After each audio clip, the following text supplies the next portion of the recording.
अगर आपके अडेनियम के पौधे में अभी तक फूल और कलियां नहीं आ रही हैं तो आज मैं आपको एक ऐसा खाद बताऊंगी जिसे डालने से आपके पौधे में फूल और कलियां भर भर के आने लगेंगी और प्लांट की ग्रोथ भी अच्छी होगी।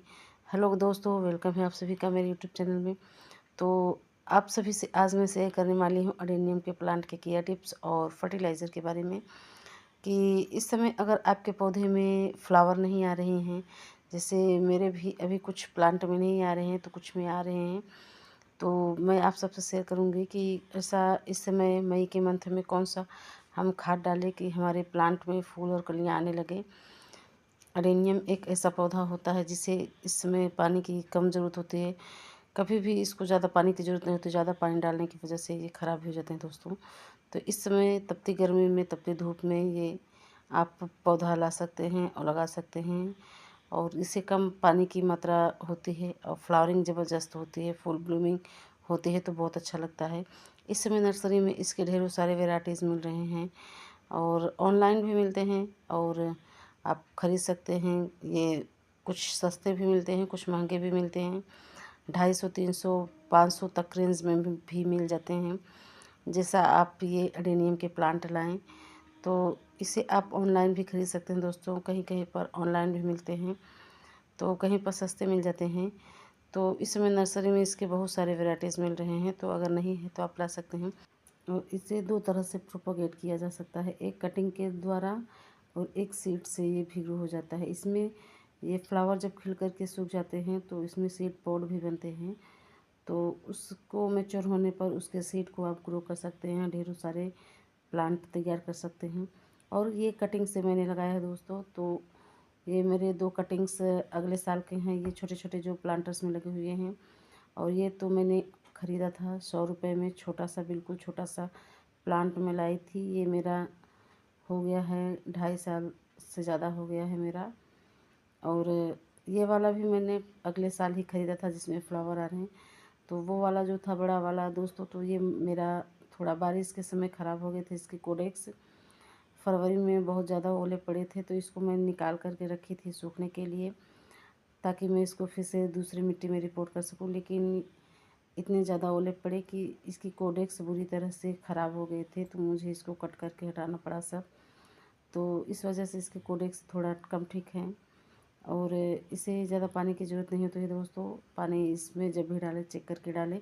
जब कलियाँ बननी शुरू हो रही हैं तब इसमें पानी का ध्यान देना पड़ता है। मिट्टी इसकी ज़्यादा ड्राई ना होने पाए, ये खास ध्यान देना पड़ता है। जब फ्लावर खिलने लगे तो इसकी मॉइस्चर इसकी मिट्टी में हमेशा मेंटेन बनाए रखना है, ताकि नहीं तो ये जो अगर पानी सूख जाती है दोस्तों तो मिट्टी सूख जाती है, तो वो जो फूल और कलियां हैं वो सूख करके पीली होकर के गिरने लगती हैं और फ्लावर भी बहुत जल्दी सूख जाता है, मुरझा जाता है। तो मॉइस्चर बना करके हमेशा अपनी मिट्टी में बनाए रखिए। तो इसे आप फूल धूप में रखिए। फूल धूप में रखने से बहुत अच्छी इसमें ब्लूमिंग होती है। और फूल धूप में नहीं रखेंगे तो इसमें लीव्स बहुत ज़्यादा आएंगे लेकिन फूल नहीं आएंगे। तो फूल लाने के लिए इसे फूल धूप में रखिए। और ये मेरे देखते हैं ये 3 वेराइटीज़ के मेरे पास अडेनियम है। तो ये वाला तो बड़े वाले प्लांट्स की कटिंग्स लगाई है मैंने, और ये वाला दूसरा है। और जो वो वाला छोटा वाला था वो भी दूसरी है, लेकिन कलर शायद सेम ही है। लेकिन देखेंगे खिलेगा ये वाला, फर्स्ट टाइम ये खिल रहा है, तो खिलेगा तब पता चलेगा दोस्तों कि कैसा है। और इसकी मिट्टी बिल्कुल वेल ड्रेन बनाइए, सैंडी सॉइल बनाइए, ताकि इसमें ज़्यादा पानी ठहराव ना हो सके। पानी जब डालें तो आप सीधा डायरेक्ट निकल जाए।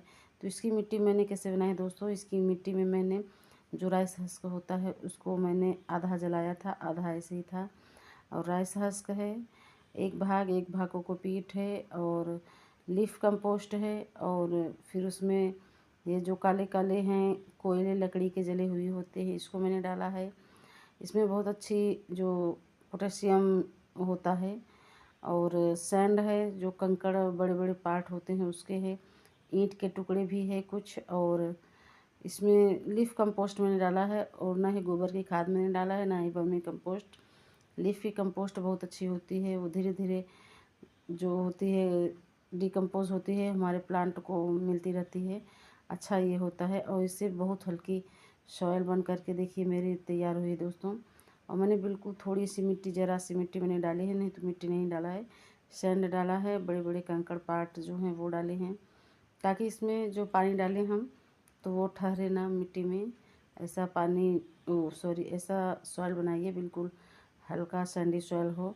और इसकी भी कोडेक्स यहाँ से ख़राब हो गई थी अगले साल, तो इसको भी मैंने कट करके हटा दिया था। ये बहुत ही नाजुक पौधा होता है, ज़रा सी भी कट हुई कि इन्फेक्शन शुरू हो गया।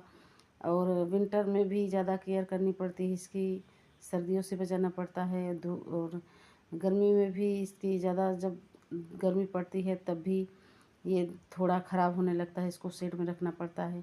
और बारिश में तो पूछो मत, इसको ज़्यादा बारिश मिली तो ये प्लांट ही ख़राब होने लगते हैं। बड़े ही नाजुक, बड़े ही ये सेंसिटिव प्लांट होते हैं, इसकी देखभाल ज़्यादा करनी पड़ती है थोड़ा। और इसकी मिट्टी की हल्की सी गुड़ाई करके तभी कंपोस्ट डाला है दोस्तों।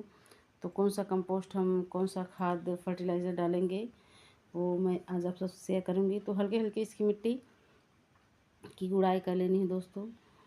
तो इसको तो मैंने उसी सॉइल में फिर से लगा दिया था जो नेक्स्ट ईयर सॉइल मैंने बनाई थी।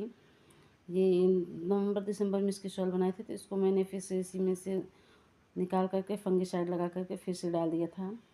और ये वाले जो हैं दो, इसकी नई सॉइल मैंने बना करके फिर इसको रिपोर्ट किया है दोस्तों। और इसकी कोडेक्स देख सकते हैं, बहुत अच्छी इसकी कोडेक्स थी, लेकिन पूरा ख़राब हो गया था। यहाँ से मुझको कट करके सारा हटाना पड़ा। और बहुत ज़्यादा इसके नीचे भी रूट्स मोटे मोटे बने हुए हैं। बहुत हेल्दी प्लांट हो गया था मेरा, लेकिन ये जो बारिश होते हैं ये बड़ा ही नुकसान करते हैं। इसमें फंगस का अटैक बहुत जल्दी होता है, तो इसके लिए अगर टाइम टू टाइम आप फंगिसाइड डालते रहेंगे मिट्टी में और प्लांट में, तो प्लांट जल्दी ख़राब नहीं होता है। लेकिन मेरी बारिश की वजह से जो ओले पड़े थे तो वो सारे मैंने इसको निकाल करके रखे थे, तो उसी पर सारा डायरेक्ट पड़ गया था इस साइड। तो इसी से इसमें बहुत ज़्यादा ख़राब हो गया था, ये पूरा सड़ गया था अंदर से। तो इस वजह से मुझको हटाना पड़ा। मैंने 2-3 दिन तक तो मैंने देखा ही नहीं था इसको, बाद में देखा तब तक बहुत देर हो चुकी थी। पूरा इसकी कोडेक्स गलने लगी थी, पिलपिली जैसी हो गई थी, सारे रूट्स जो थे एकदम काले पिलपिले जैसे हो गए थे, तो सब मुझको काट करके हटाना पड़ा। तो दोस्तों ये है फर्टिलाइज़र, ये है नीम की खली।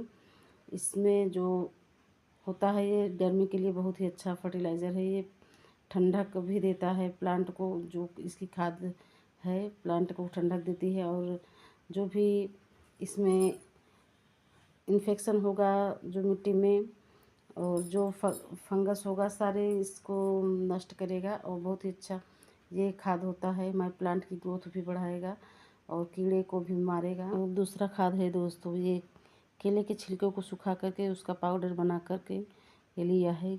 इसमें भरपूर मात्रा में पोटेशियम होता है। अगर प्लांट में फ्लावर नहीं आ रहे हैं तो फ्लावर लाने में मदद करता है। तो आप ये केले के छिलके का पाउडर बना करके ज़रूर डालिए दोस्तों। और तीसरा ये खाद है बोन मील। इसमें भरपूर मात्रा में जो फास्फोरस का स्रोत होता है, तो बोन मील आप ज़रूर डालिए। अडेनियम को बहुत ही प्रिय होता है इसमें, क्योंकि फास्फोरस होता है।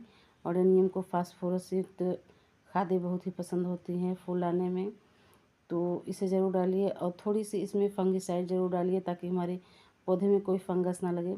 वैसे तो हम नीम की खली डाले हैं दोस्तों फंगस के लिए, लेकिन उससे प्लांट की ग्रोथ भी होती है। फंगिसाइड अगर डालेंगे तो इससे हमें, हमारा जो डर है वो ख़त्म रहता है, कोई फंगस का डर नहीं रहता। जो कीड़े वीड़े होते हैं मिट्टी में वो भी ख़त्म हो जाते हैं, चींटियाँ भी नहीं आती हैं प्लांट में, प्लांटर्स में। तो इसलिए फंगिसाइड ज़रूर डालिए थोड़ी सी, ताकि प्लांट की रूट्स में अगर कोई फंगस है तो वो भी नष्ट हो जाए।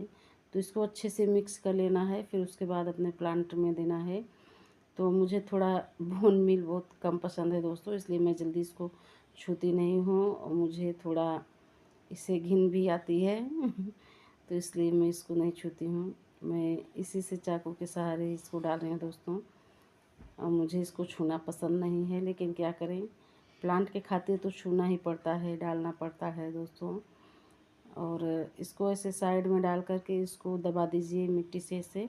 और जब भी पानी डालेंगे तो उसके ये घुल करके पौधे में मिलता रहेगा। और धीरे धीरे न्यूट्रिशन सारा जाएगा प्लांट में, तो प्लांट को फ्लावरिंग करने में, ग्रोथ करने में मदद करेगी। फूल और कलियाँ नहीं आ रही हैं तो आएगी भर भर के। और आप ज़रूर डालिए ये खाद अभी, और अपने प्लांट की ग्रोथ भी बढ़ाइए, फ्लावर भी लीजिए अपने प्लांट में। अगर नहीं आ रही है तो डालिए, और इसे आप महीने में एक बार ज़रूर डालिए दोस्तों। और जो बोन मील है इसे ज़्यादा यूज़ नहीं करना है, क्योंकि ये थोड़ा गर्म होता है, और प्लांट में डालेंगे तो इसमें गर्मी ज़्यादा पड़ रही है तो नुकसान भी हो सकता है, इसलिए ज़्यादा बोन मील का यूज ना करिए आप सब। इसकी जगह पर आप कोई दूसरा और चीज़ ले सकते हैं, प्याज के छिलके ले सकते हैं, उसमें भी फास्फोरस होता है तो उसे भी यूज कर सकते हैं। लेकिन ज़्यादा बोन मील का इस्तेमाल ना करिए आप सब, क्योंकि ये थोड़ा गर्म होता है और प्लांट को नुकसान भी हो सकता है। तो ऐसे ही बीच में थोड़ा गड्ढे बना करके फिर उसके बाद ये फर्टिलाइज़र सारा डाल देना है। जब पानी डालेंगे तो अपने आप ही ये धीरे धीरे घुल करके प्लांट को मिलता रहेगा, डिकम्पोज हो जाएगा इसी में, और खाद भी बन जाएंगे अच्छे से। तो आप ज़रूर ये खाद अपने पौधे में डालिए। वीडियो अच्छा लगे दोस्तों तो प्लीज़ लाइक शेयर कमेंट्स करिए। न्यू है तो प्लीज़ सब्सक्राइब माई चैनल। और एक और चीज़ डालना है दोस्तों इसमें, वो लिक्विड फर्टिलाइज़र है। तो ये है उपले का पानी, जो उपले होते हैं, कंडे होते हैं, इसको भिगा करके हमने रखा था। तो इसका पानी जो है हमारे प्लांट की ग्रोथ को और अच्छे से बढ़ाएगा। तो इसे आप 10 दिन में, 15 दिन में ज़रूर इसके पानी को डालिए। ये भी जो इसका फर्टिलाइज़र है, खाद है, वो ठंडा होता है और प्लांट की ग्रोथ को भी बढ़ाता है। तो ज़रूर डालिए। इसमें भरपूर मात्रा में पोटेशियम, नाइट्रोजन, मैग्नीशियम, सल्फेट सभी होता है। तो ज़रूर डालिए ये, और अपने प्लांट की ग्रोथ को अच्छे से बढ़ाइए। तो चलते हैं दोस्तों, okay bye, happy gardening, Radhe Radhe.